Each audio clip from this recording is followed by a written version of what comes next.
Olá, pessoal. Sou Matheus Carvalho, procurador da Fazenda Nacional, professor de Direito Administrativo e estou aqui para te ajudar a se tornar um especialista reconhecido. A gente vai trabalhar aspectos importantes e estruturas importantes para quem quer ser um especialista reconhecido e, para isso, vai aproveitar o entendimento e o conhecimento acerca da Lei de Licitações e Contratos.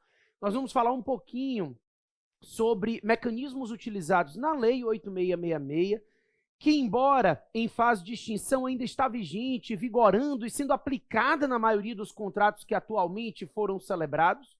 E também vamos fazer um paralelo com a Lei 14.133, porque, afinal de contas, a mudança está acontecendo e você precisa conduzir essa mudança. Você, especialista reconhecido, vai ser o vetor de condução dessa mudança e dessa atualização. Ninguém é especialista reconhecido efetivamente se não estiver atualizado com as grandes mudanças legislativas, e a nova lei de licitação é uma grande mudança legislativa desse ano de 2021, que não vai impactar somente em 2021, mas daqui para frente. Hoje eu gostaria de conversar com vocês acerca de regras sobre o desequilíbrio financeiro de contratos administrativos que geram uma necessidade de revisão contratual, o chamado reequilíbrio financeiro do contrato, e também a diferença e a forma de estruturação nos casos de reajuste e repactuação de contratos.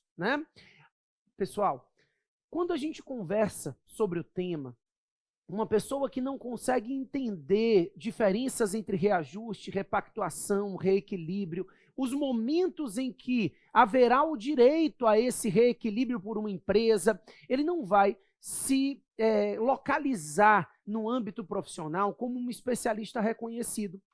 Então, o advogado de uma determinada empresa que não consegue identificar uma situação que gera uma necessidade de reequilíbrio, é um advogado que não vai funcionar e não vai durar nessa empresa muito tempo.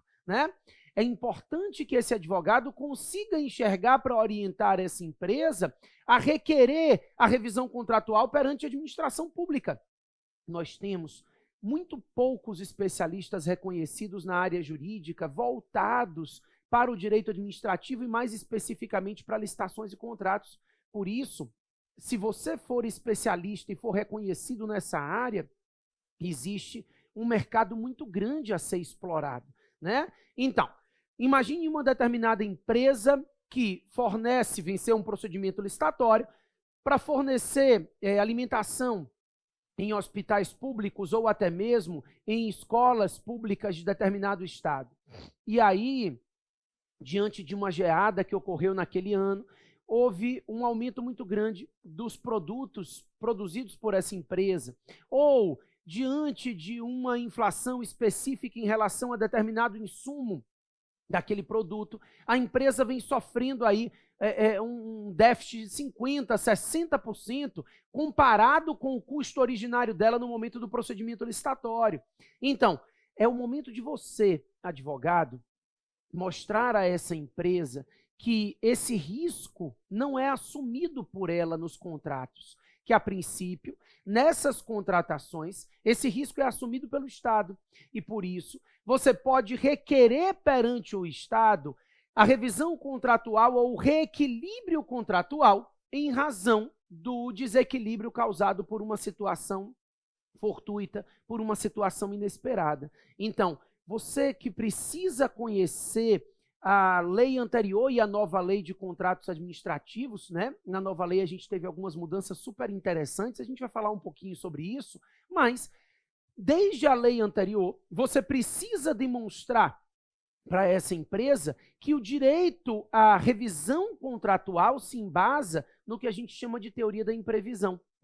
Então, essa teoria da imprevisão que desequilibra esse contrato gera o direito a se requerer perante o Estado a revisão contratual, dada a situação de desequilíbrio. Por outro lado, você, advogado de um município, procurador estadual ou municipal, que atua ali na consultoria jurídica daquele município, por exemplo. Você pode ser um procurador municipal comissionado, efetivo, ou até mesmo uma empresa, um escritório contratado para atuar como procurador municipal.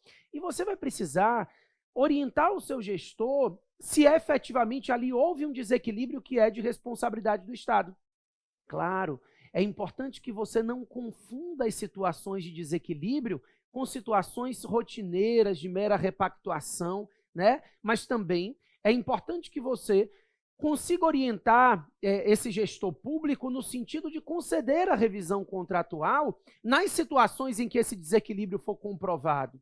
Porque, caso contrário, esse gestor vai ficar sujeito aí à impetração de um mandado de segurança, com uma posterior ação de cobrança, de repente uma rescisão judicial do contrato, que pode causar prejuízos imensos ao poder público posteriormente. Tudo isso porque ele seguiu um parecer equivocado, né, de alguém que não tinha essa especialização necessária e que não conseguia definir para esse gestor que havia, sim, uma necessidade de reequilíbrio. Por outro lado, você, gestor que precisa ter segurança em relação aos pareceres que são entregues pelas suas procuradorias municipais, pelos seus consultores jurídicos, né? Ou seja, você precisa ser bem orientado, mas você também precisa ter conhecimento, porque a responsabilização também vai recair sobre você no caso de uma má orientação em relação a esse reequilíbrio.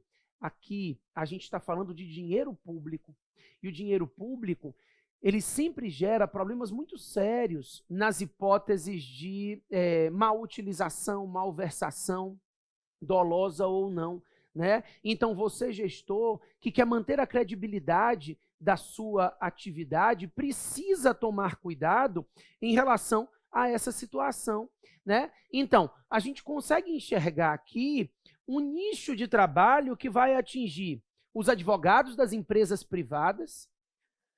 Então, o advogado de empresas precisam conseguir identificar uma situação de desequilíbrio que gera o direito e a necessidade de revisão contratual, né, para fins de orientação a essas empresas, para evitar que a empresa sofra um prejuízo muito grande por manter a prestação de um serviço ou o fornecimento de um produto que ela não consegue manter com a margem de lucro que ela tinha calculado.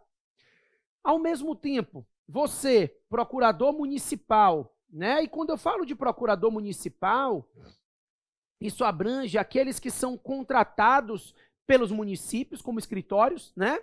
Com a alteração do Estatuto da OAB, desde 2019, essa ampliação e legitimação da inexigibilidade de licitação para a contratação de escritórios ganhou corpo, né? Então a gente assiste aí muitos escritórios sendo contratados por municípios para fazerem essa consultoria jurídica e atuarem como procuradores municipais.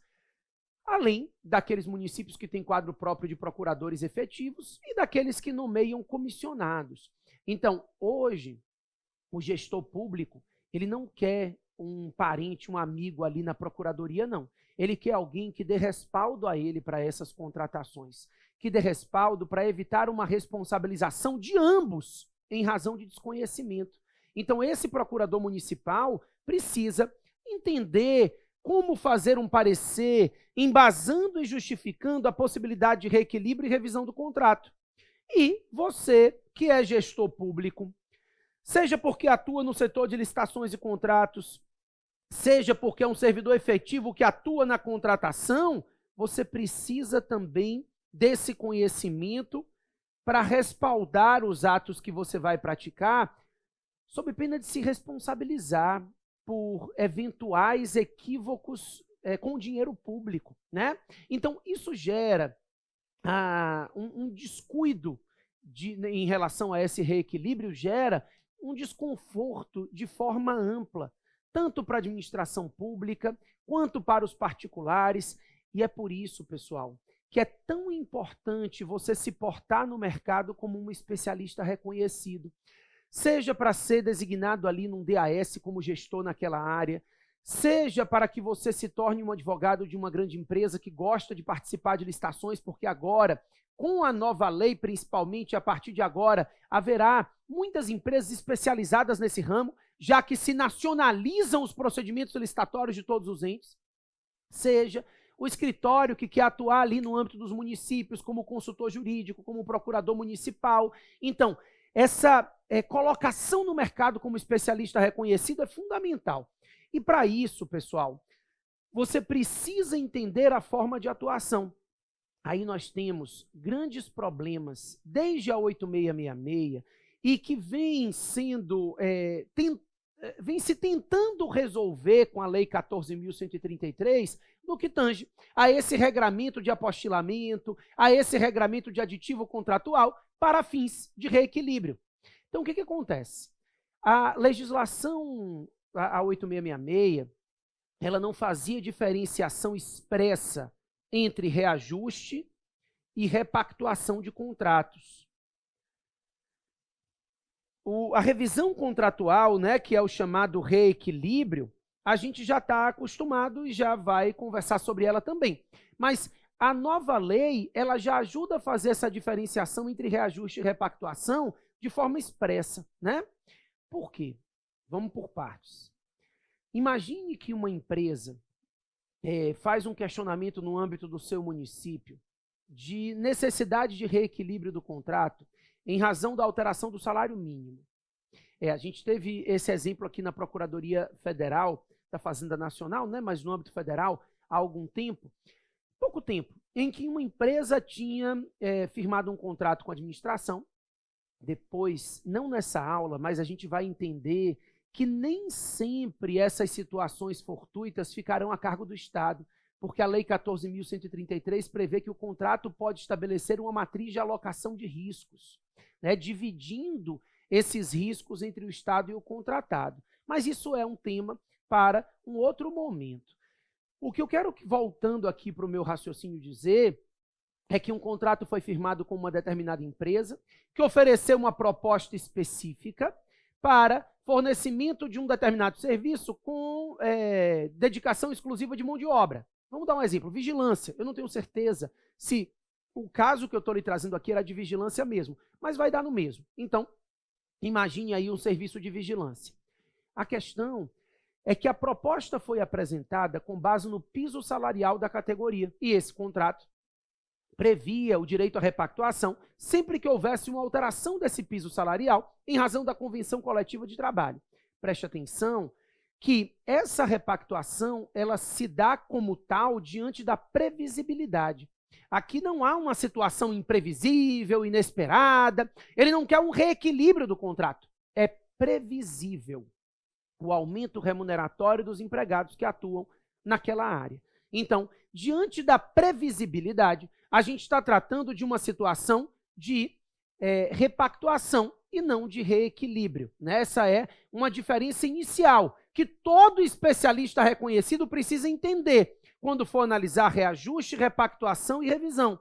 A revisão, ela decorre de situações imprevisíveis. A repactuação e o reajuste possuem a característica de previsibilidade desse acréscimo, né, desse aumento de custos contratual. Quando o aumento de custos contratual se dá dentro de uma previsibilidade, a gente pensa em reajuste ou em repactuação.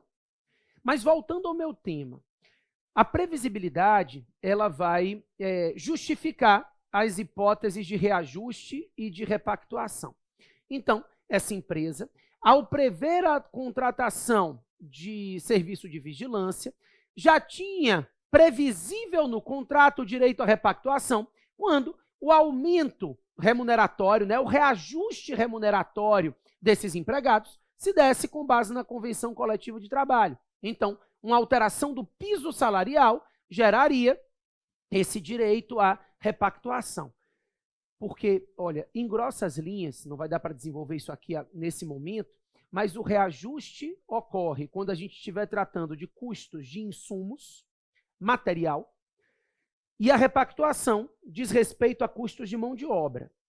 Então, embora ambos tenham referência a essa ideia de previsibilidade, a gente vai diferenciar aqui o reajuste naquele custo de material dentro da previsibilidade, com índices gerais ali de aumento de custo. Então, normalmente a gente tem uma situação em que o reajuste decorre de uma perda inflacionária, né? Então, a gente tem ali uma previsibilidade de custo no aumento de materiais, de insumos.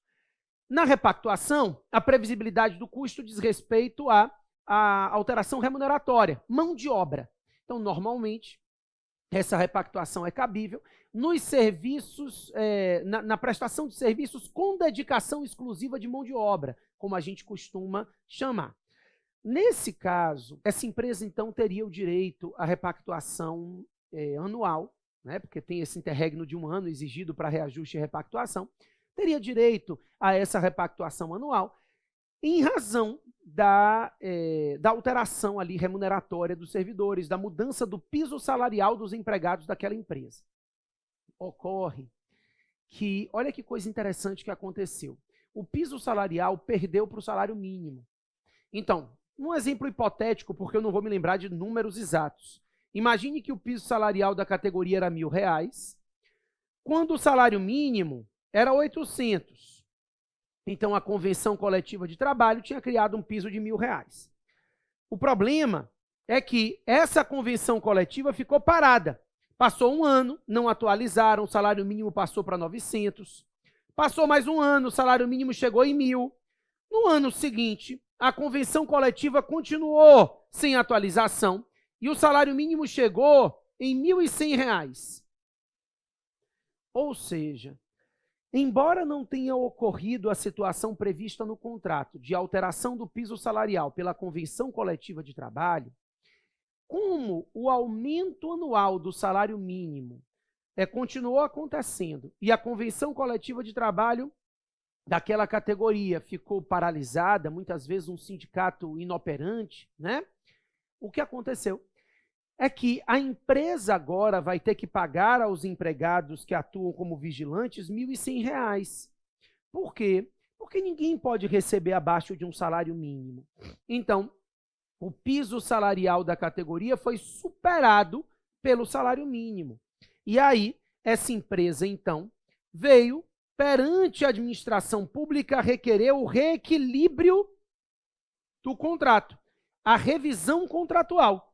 A alegação da empresa é que não seria uma repactuação, já que a repactuação estava prevista no contrato, como aquele aumento decorrente da remuneração ter sido alterada em razão da convenção coletiva de trabalho. E aí a empresa alegava uma situação de fato do príncipe. Dizia, não, o que a gente teve aqui foi uma lei alterando o salário mínimo. Isso é uma situação de desequilíbrio que deve gerar a necessidade de revisão, de reequilíbrio. Será que é isso? Então, será que você, como advogado da empresa, não precisa tomar cuidado em relação ao que você pede? Será que você, gestor, não precisa analisar com cuidado esse pedido? Será que você, procurador municipal, que vai elaborar um parecer acerca desse requerimento, não precisa ter um conhecimento técnico suficiente para diferenciar um reajuste, uma repactuação e um reequilíbrio? Por quê? Se você opta pelo reequilíbrio, pela revisão contratual, essa revisão tem que ser feita por meio de aditivo, deve ser feita a divulgação ampla desse aditivo. Esse aditivo contratual, ele depende de consultoria jurídica, depende de determinados requisitos estabelecidos na lei para esse aditivo, tanto na 8666, quanto na lei 14.133, os aditivos ainda têm uma exigência mais ampla, né? Ou será que trata-se de uma situação em que a previsibilidade está presente e que seria possível e suficiente uma repactuação? Hoje, as instruções normativas que tratam da repactuação no Ministério do Planejamento, hoje não, isso não é tão recente assim não. Já prevê que reajustes e repactuações podem ser feitos por mero apostilamento. O apostilamento, pessoal, ele é um instrumento mais simples para o gestor, que sequer depende da consultoria jurídica do órgão de consultoria da Procuradoria Municipal. Então, a repactuação, o reajuste deve ser feita por apostilamento, né? Mas contrapartida, essa situação de apostilamento pela repactuação ou reajuste tem que respeitar o prazo mínimo de 1 ano, né? Inclusive, você, enquanto procurador municipal, enquanto advogado dessa empresa, precisa entender essa contagem de 1 ano, tá? No caso do reajuste, esse 1 ano deve ser contado lá da data em que a proposta foi apresentada. No caso da repactuação, esse 1 ano deve ser contado da convenção coletiva de trabalho anterior. Eu não vou considerar 1 ano da assinatura do contrato, né? Então, a gente vê aí muita gente que atua nas licitações e contratos sem o conhecimento necessário de como fazer essa contagem de 1 ano. Então, decorou lá a IN que fala, é 1 ano. E aí, comete atrocidades. Impetram-se mandados de segurança em virtude de uma má orientação desse procurador municipal que diz que não passou 1 ano porque o contrato foi firmado em outubro, sem entender que, na verdade, o que importa é que a convenção coletiva que embasou aquela proposta do contrato de outubro é de março, né? Ou seja, eu estou dando exemplos hipotéticos. É necessário que haja um conhecimento na área para evitar prejuízos maiores à administração, para evitar que não só a administração pública ela tenha esse tipo de impasse aí que gere mandado de segurança, tudo mais, como também evitar que essa empresa que não tenha um advogado qualificado acabe sofrendo prejuízos nessa relação contratual. Então, o que você precisa entender para resolver problemas de reequilíbrio? Na lei atual, você precisa entender quais seriam as hipóteses que geraria desequilíbrio no contrato e que, por isso, ensejaria o direito ao reequilíbrio contratual. Ou seja, quais são as situações de imprevisibilidade. Então, exemplificar e entender exemplos de caso fortuito e força maior, as hipóteses de teoria do fato do príncipe e fato da administração, que justificariam esse pedido de reequilíbrio do contrato. Por outro lado, você precisa ter conhecimento vasto acerca dos fundamentais aspectos que ensejariam repactuações e reajustes nesse contrato, né? Então, você precisa conseguir entender quando esse contrato terá direito a um reajuste ou repactuação e quando ele vai precisar ser reanalisado por meio de um reequilíbrio, né? Como eu lhe disse, o apostilamento é suficiente para repactuações e reajustes. No caso de reequilíbrio do contrato com revisão contratual, eu precisaria de um aditivo contratual. Também precisamos conhecer os requisitos legais e normativos, né, infralegais, que explicam como esse aditivo tem que ser feito, né? Quais são as exigências necessárias à elaboração de um aditivo contratual.